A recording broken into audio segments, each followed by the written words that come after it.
Respected dear, हम इस video में जानने वाले हैं ठोस से संबंधित आगे की बातें। आज हम बेलन में आने वाले हैं। बेलन क्या होता है? बेलन को अंग्रेजी में हम लोग सिलेंडर कहते हैं। बेलन को क्या कहते हैं अंग्रेजी में? सिलेंडर कहते हैं। बेलन जानते हैं डियर, बेलन क्या होता है? सिलेंडर होता है जब हम मम्मी से मार खा करके अगर कोठी में छुपते थे तो वह कोठी आपका बेलन जैसा होता था, ठीक ना। अगर गांव घर में स्नान करने के लिए हम लोगों को खोजा जाता था, तब जो डर से छुपते थे जिस बक्सा में, जिस कोठी में, वह बेलन जैसा होता था। ऐसा आप लोग भी किए हैं तो आप लोग हाथ उठाइएगा। डियर, सिलेंडर आप लोग अपने घर में यूज करते ही हैं, कर रहे हैं ना, खाना पकाने में।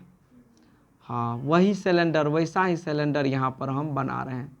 ये हो गया बेलन। हमारे पास एक ग्लास का, शुद्ध ग्लास का सिंबल है, बेलन जैसा है। देखिए, ये सिलेंडर जैसा है। ये देखिए, सिलेंडर जैसा है।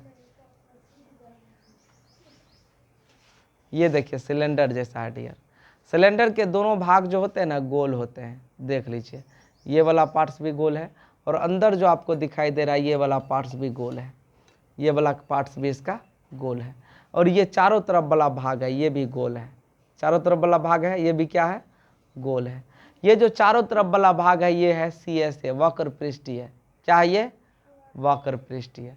और आप जो यही वाला भाग देख रहे हैं, ये क्या है? गोल वाला भाग। ये दोनों गोल वाला भाग, वृत्ताकार भाग। क्या है? वृत्ताकार भाग। तो आशा है कि आप इस बातों को समझे होंगे। ये जो भाग है, ये है CSA वाली भाग। ये चारों तरफ वाला भाग क्या है? CSA वाली भाग, कर्व सरफेस वाला भाग है। अब चलिए डियर, बेलन है क्या? किसी आयत या वर्ग को उसके किसी भुजा के परितः घुमाने पर बनी ठोस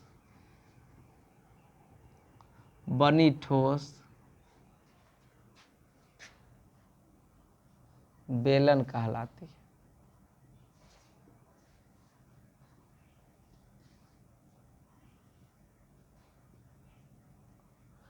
कोई भी आयत है ना, या कोई भी वर्ग है ना, उसको किसी एक भुजा के परितः घुमा दीजिए, चारों तरफ गोल कर दीजिए, तो वह आपका घन बन जाएगा। क्या वह आपका क्या बन जाएगा? बेलन बन जाएगा।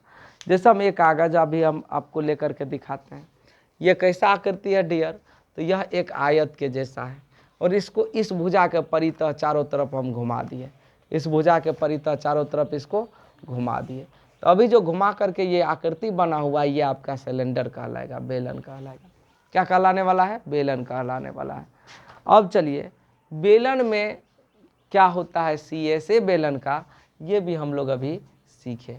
बेलन में बेलन का CSA क्या होता है, इन बातों की जानकारी अभी हम प्राप्त करें। तो चलिए, बेलन के CSA के बारे में हम लोग जाने। बेलन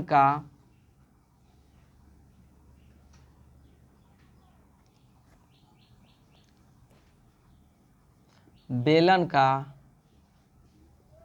CSA क्या होने वाला है? CSA मीन्स होता है कर्व्ड सरफेस एरिया, जिसको हमने पिछले वीडियो में बताया है। आप अगर इसे फेसबुक पर देख रहे हैं या इंस्टाग्राम पर देख रहे हैं, तो हमारे चैनल को मैथ का मतलब पप्पू सर यूट्यूब चैनल पर जा कर के आप इसे सर्च कर सकते हैं। उस पर आपको प्रीवियस टोटल वीडियो दिख जाएगी, और उससे आप हमारी बैक सेशन की चीज़ें देख सकते हैं। बेलन का CSA क्या होता है डियर? तो बेलन का CSA बराबर होता है 2πRH। हम क्या बोले थे? बेलन के CSA में क्या होता है? चारों तरफ के वक्र पृष्ठ का क्षेत्रफल निकाला जाता है। और आप जान लीजिए वक्र पृष्ठ में क्या है? तो बेलन की परिधि है और ऊंचाई है। तो बेलन की परिधि गुना ऊंचाई बराबर, तो ये है बेलन में, इसका जो परिधि नीचे से निकालेंगे तो ये वृत्त के जैसा है। और वृत्त का परिधि डियर आप जानते हैं क्या होता है? 2πr। और ऊंचाई को गुना कर दें तो बेलन का CSA निकल गया 2πRH। और बेलन का जब TSA निकालेंगे ना, बेलन का TSA, तो बेलन का TSA निकलने वाला है गुरुजी, कितना निकलने वाला है?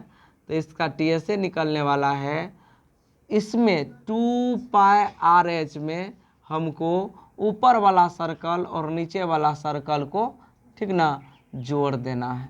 एक ठो πr² को ऊपर वाला और एक ठो πr² नीचे वाला को जोड़ देना है। तो ध्यान दीजिएगा मेरे बच्चों, यहाँ क्या होने वाला है, 2πRH plus 1πr², 1πr², 2πr², और यहाँ पर 2π को आप तुरपाई कर दीजिए। हे भगवान, तुरपाई क्या होता है सर? आप इसको कॉमन दे दीजिए। आर भी ये हाथ मुझे दे दो कालिए, ये हो गया, मतलब इसमें से 2πr हमें दे दो, ये हो गया। अब चलिए H प्लस R भी 2πr निकलिए गया तो एक ठो R बचा, तो H प्लस R। तो बेलन का अगर हम TSA बोलेंगे तो 2πr into H plus R बोलेंगे। बेलन का TSA बोलेंगे तो बिल्कुल आसान भाषा में आपको याद करने के लिए नॉर्मल व्यू में आपको बता रहे हैं कि कहीं कोई आपको इशू ना हो, कहीं जर्किन न लगे, धीरे धीरे आपको हम बता रहे हैं कि आपके दिमाग में सेट होता चला जाए।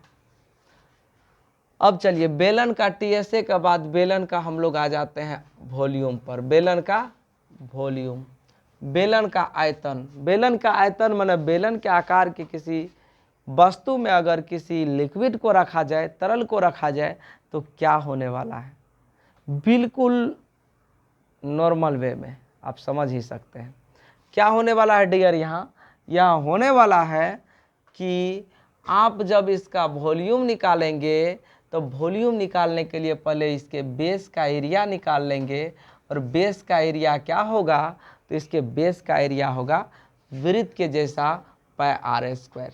क्या होने वाला है, और इसके साथ इसके हाइट को मल्टीपल कर देंगे h को, तो πr²h बेलन का वॉल्यूम हो गया।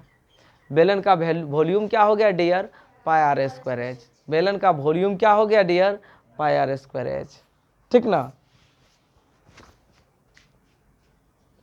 तो ये हो गया बेलन का आयतन। अब हम बेलन के बाद सेकेंड टॉपिक पर आते हैं, शंकु पर। बेलन के बाद कहाँ पर, शंकु पर। अब चलिए डियर, यहाँ पर शंकु के बारे में हम लोग जाने। बेलन के बारे में जब हमें पता चल गई तो हम अगली वीडियो में आपको शंकु के बारे में पूरे विस्तृत नॉलेज के साथ आपको हर एक जानकारी देने वाले हैं।